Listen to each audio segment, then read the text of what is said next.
जय भीम।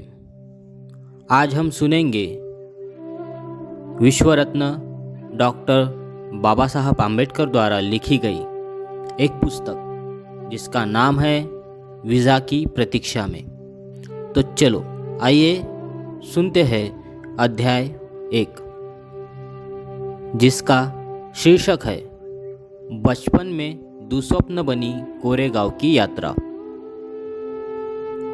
हमारा परिवार मूल रूप से बॉम्बे प्रेसिडेंसी के रत्नागिरी जिले में स्थित दापोली तालुके का निवासी है।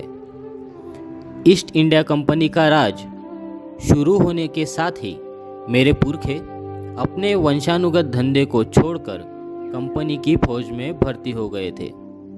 मेरे पिता ने भी परिवार की परंपरा के मुताबिक फौज में नौकरी कर ली। वे अफसर की रैंक तक पहुँचे और सूबेदार के पद से सेवानिवृत्त हुए।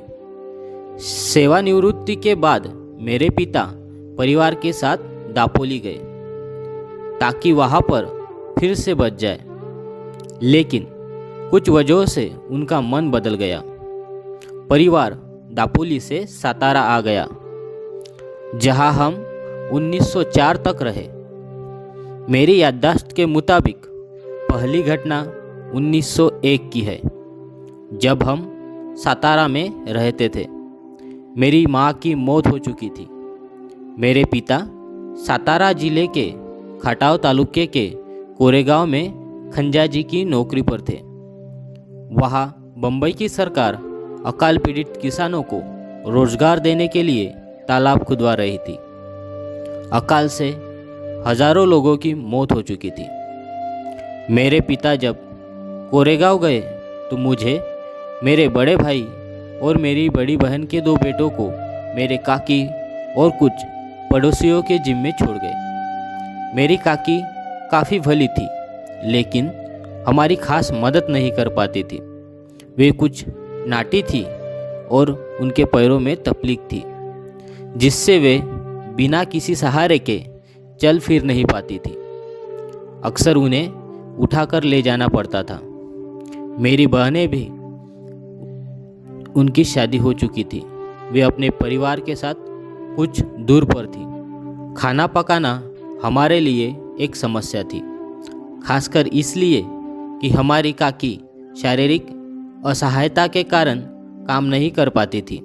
हम 4 बच्चे स्कूल भी जाते थे और खाना भी पकाते थे, लेकिन हम रोटी नहीं बना पाते थे, इसलिए पुलाव से काम चलाते थे। वह बनाना सबसे आसान था, क्योंकि चावल और गोश्त मिलाने से ज़्यादा इसमें कुछ नहीं करना पड़ता था। मेरे पिता खंजाची थे, इसलिए हमें देखने के लिए सातारा से आना उनके लिए संभव नहीं हो पाता था। इसलिए उन्होंने चिट्ठी लिखी कि हम गर्मियों की छुट्टी में कोरेगांव आ जाए। हम बच्चे यह सोचकर ही काफ़ी उत्तेजित हो गए, क्योंकि तब तक हम में से किसी ने भी रेलगाड़ी नहीं देखी थी। भारी तैयारी हुई। सफ़र के लिए अंग्रेजी स्टाइल के नए कुर्ते, रंग बिरंगी नक्शीदार टोपी, नए जूते, नई रेशमी किनारी वाली धोती खरीदी गई। मेरे पिता ने यात्रा का पूरा ब्यौरा लिखकर भेजा था और कहा था कि कब चलोगे यह लिख भेजना, ताकि वे रेलवे स्टेशन पर अपने चपरासी को भेज दें, जो हमें कोरेगांव तक ले जाएगा। इसी इंतज़ाम के साथ मैं, मेरा भाई और मेरी बहन का बेटा सातारा के लिए चल पड़े। काकी को पड़ोसियों के सहारे छोड़ आए, जिन्होंने उनकी देखभाल का वायदा किया था। रेलवे स्टेशन हमारे घर से 10 मील दूर था, इसलिए स्टेशन तक जाने के लिए तांगा किया गया। हम नए कपड़े पहनकर खुशी में झूमते हुए घर से निकले, लेकिन काकी हमारी विदाई पर अपना दुख रोक नहीं पाई और ज़ोर ज़ोर से रोने लगी। हम स्टेशन पहुँचे तो मेरा भाई टिकट ले आया और उसने मुझे व बहन के बेटे को रास्ते में खर्च के लिए 2-2 आना दिए। हम फौरन शाह खर्च हो गए और पहले नींबू पानी की बोतल खरीदी। कुछ देर बाद गाड़ी ने सीटी बजाई तो हम जल्दी जल्दी चढ़ गए ताकि कहीं छूट न जाए। हमें कहा गया था कि मसूर में उतरना है, जो कोरेगांव का सबसे नज़दीकी स्टेशन है। ट्रेन शाम को 5 बजे मसूर में पहुंची और हम अपने सामान के साथ उतर गए। कुछ ही मिनटों में ट्रेन से उतरे सभी लोग अपने ठिकाने की ओर चले गए। हम 4 बच्चे प्लेटफॉर्म पर बच गए। हम अपने पिता या उनके चपरासी का इंतज़ार कर रहे थे। काफ़ी देर बाद भी कोई नहीं आया। घंटा भर बीतने लगा तो स्टेशन मास्टर हमारे पास आया। उसने हमारा टिकट देखा और पूछा कि तुम लोग क्यों रुके हो। हमने उन्हें बताया कि हमें कोरेगांव जाना है और हम अपने पिता या उनके चपरासी का इंतज़ार कर रहे हैं। हम नहीं जानते थे कि कोरेगांव कैसे पहुंचेंगे। हमने कपड़े लत्ते अच्छे पहने हुए थे और हमारी बातचीत से भी कोई पकड़ नहीं सकता था कि हम अछूतों के बच्चे हैं। इसलिए स्टेशन मास्टर को यकीन हो गया कि हम ब्राह्मणों के बच्चे हैं। वे हमारी परेशानी से काफ़ी दुखी हुए, लेकिन हिंदुओं में जैसा आमतौर पर होता है, स्टेशन मास्टर पूछ बैठा कि हम कौन हैं। मैंने बिना कुछ सोचे समझे तपाक से कह दिया कि हम महार हैं। वह दंग रह गया।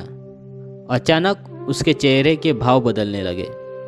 हम उसके चेहरे पर वितृष्णा का भाव साफ साफ देख सकते थे। वह फौरन अपने कमरे की ओर चल गया और हम वहीं खड़े रहे। 20-25 मिनट बीत गए। सूरज डूबने वाला था। हम हैरान परेशान थे। यात्रा के शुरुआत वाली हमारी खुशी काफूर हो चुकी थी। हम उदास हो गए। करीब आधे घंटे बाद स्टेशन मास्टर लौटा और उसने हमसे पूछा कि तुम लोग क्या करना चाहते हो। हमने कहा कि अगर कोई बैलगाड़ी किराए पर मिल जाए तो हम कोरेगांव चले जाएंगे, और अगर बहुत दूर न हो तो पैदल भी जा सकते हैं। वहाँ किराए पर जाने के लिए कई बैलगाड़ियाँ थी, लेकिन स्टेशन मास्टर से मेरा महार कहना गाड़ी वालों को सुनाई गया था और कोई भी अछूत को ले जाकर अपवित्र होने को तैयार नहीं था। हम दुगना किराया देने को तैयार थे, लेकिन पैसों का लालच भी काम नहीं कर रहा था। हमारी ओर से बात कर रहे स्टेशन मास्टर को समझ में नहीं आ रहा था कि क्या करें। अचानक उसके दिमाग में कोई बात आई और उसने हमसे पूछा, क्या तुम लोग गाड़ी हाँक सकते हो? हम फौरन बोल पड़े, हाँ, हम हाँक सकते हैं। यह सुनकर वह गाड़ी वालों के पास गया और उनसे कहा कि तुम्हें 2 गुना किराया मिलेगा और गाड़ी वे खुद चलाएंगे। गाड़ीवान खुद गाड़ी के साथ पैदल चलता रहे। एक गाड़ीवान राजी हो गया। उसे दुगना किराया मिल रहा था और वह अपवित्र होने से भी बच रहा था। शाम करीब 6:30 बजे हम चलने को तैयार हुए, लेकिन हमारी चिंता यह थी कि यह आश्वस्त होने के बाद ही स्टेशन छोड़ा जाए कि हम अंधेरे से पहले कोरेगांव पहुंच जाएंगे। हमने गाड़ीवान से पूछा कि कोरेगांव कितना दूर है और कितनी देर में पहुंच जाएंगे। उसने बताया कि 3 घंटे से ज़्यादा नहीं लगेगा। उसकी बात पर यकीन करके हमने अपना सामान गाड़ी पर रखा और स्टेशन मास्टर को शुक्रिया कहकर गाड़ी में चढ़ गए। हम में से एक ने गाड़ी संभाली और हम चल पड़े। गाड़ीवान बगल में पैदल चल रहा था। स्टेशन से कुछ दूरी पर एक नदी थी, बिल्कुल सूखी हुई। उसमें कहीं कहीं पानी के छोटे छोटे गड्ढे थे। गाड़ीवान ने कहा कि हमें यहाँ रुककर खाना खा लेना चाहिए, वरना रास्ते में कहीं पानी नहीं मिलेगा। हम राज़ी हो गए। उसने किराए का एक हिस्सा मांगा ताकि बगल के गांव में जाकर खाना खा आए। मेरे भाई ने उसे कुछ पैसे दिए और वह जल्दी आने का वादा करके चला गया। हमें भूख लगी थी।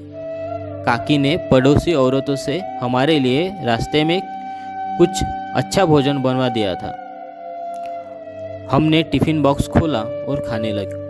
अब हमें पानी चाहिए था। हम में से एक नदी वाले पानी के गड्ढे की ओर गया, लेकिन उसमें से तो गाय बैल गोबर और पेशाब की बदबू आ रही थी। पानी के बिना हमने आधे पेट खाकर ही टिफ़िन बंद कर दिया और गाड़ीवान का इंतज़ार करने लगे।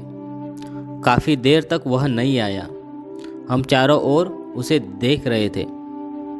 आखिरकार वह आया और हम आगे बढ़े। 4-5 मील हम चले होंगे कि अचानक गाड़ीवान कूदकर गाड़ी पर बैठ गया और गाड़ी हाँकने लगा।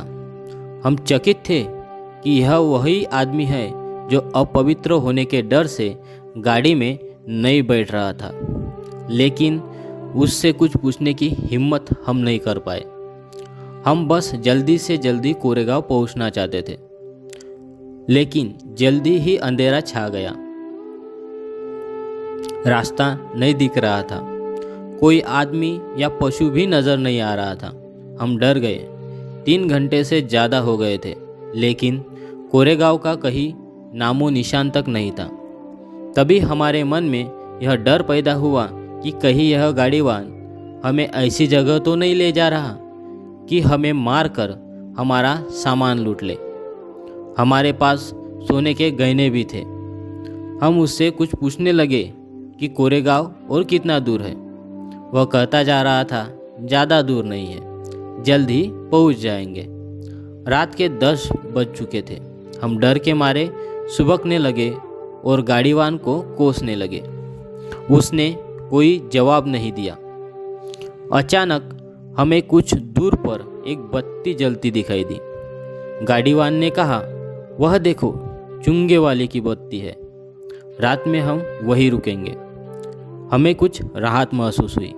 आखिर 2 घंटों में हम चुंगी वालों की झोपड़ी तक पहुँचे। यह एक पहाड़ी की तलहटी में कुछ दूसरी ओर स्थित थी। वहाँ पहुंचकर हमने पाया कि बड़ी संख्या में बैलगाड़ियाँ वहाँ रात गुजार रही है। हम भूखे थे और खाना खाना चाहते थे, लेकिन पानी नहीं था। हमने गाड़ीवान से पूछा कि कहीं पानी मिल जाएगा। उसने हमें चेताया कि चुंगी वाला हिंदू है और अगर हमने सच बोल दिया कि हम महार हैं तो पानी नहीं मिल पाएगा। उसने कहा, कहो कि तुम मुसलमान हो और अपनी तकदीर आजमा लो। उसकी सलाह पर मैं चुंगी वाले की झोपड़ी में गया और पूछा कि थोड़ा पानी मिल जाएगा। उसने पूछा, कौन हो? मैंने कहा कि हम मुसलमान हैं। मैंने उससे उर्दू में बात की, जो मुझे अच्छी आती थी, लेकिन यह चालाकी काम नहीं आई। उसने रुखाई से कहा, तुम्हारे लिए यहाँ पानी किसने रखा है? पहाड़ी पर पानी है, जाओ वहाँ से ले आओ। मैं अपना सा मुँह लेकर गाड़ी के पास लौट आया। मेरे भाई ने सुना तो कहा कि चलो सो जाओ। बैल खोल दिए गए और गाड़ी ज़मीन पर रख दी गई। हमने गाड़ी के निचले हिस्से में बिस्तर डाला और जैसे तैसे लेट गए। मेरे दिमाग में चल रहा था कि हमारे पास भोजन काफ़ी है। भूख के मारे हमारे पेट में चूहे दौड़ रहे हैं, लेकिन पानी के बिना हमें भूखे सोना पड़ रहा है। और पानी इसलिए नहीं मिल सका क्योंकि हम अछूत हैं। मैं यही सोच रहा था कि मेरे भाई के मन में एक आशंका उभर आई। उसने कहा कि हमें एक साथ नहीं सोना चाहिए, कुछ भी हो सकता है। इसलिए एक बार में 2 लोग सोएंगे और 2 लोग जागेंगे। इसी तरह पहाड़ी के नीचे हमारी रात कटी। सुबह के 5 बजे गाड़ीवान आया और कहने लगा कि हमें कोरेगांव के लिए चल देना चाहिए। हमने मना कर दिया और उससे 8 बजे चलने को कहा। हम कोई जोखिम नहीं उठाना चाहते थे। वो कुछ नहीं बोला। आखिर हम 8 बजे चले और 11 बजे कोरेगांव पहुँचे। मेरे पिता हम लोगों को देखकर हैरान थे। उन्होंने बताया कि उन्हें हमारे आने की कोई सूचना नहीं मिली थी। हमने कहा कि हमने चिट्ठी भेजी थी। बाद में पता चला कि मेरे पिता के नौकर को चिट्ठी मिली थी, लेकिन वह उन्हें देना भूल गया। इस घटना की मेरे जीवन में काफ़ी अहमियत है। मैं तब 9 साल का था। इस घटना की मेरे दिमाग पर अमिट छाप पड़ी। इसके पहले भी मैं जानता था कि मैं अछूत हूँ और अछूतों को कुछ अपमान और भेदभाव सहना पड़ता है।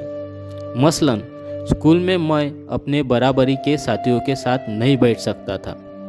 मुझे एक कोने में अकेला बैठना पड़ता था।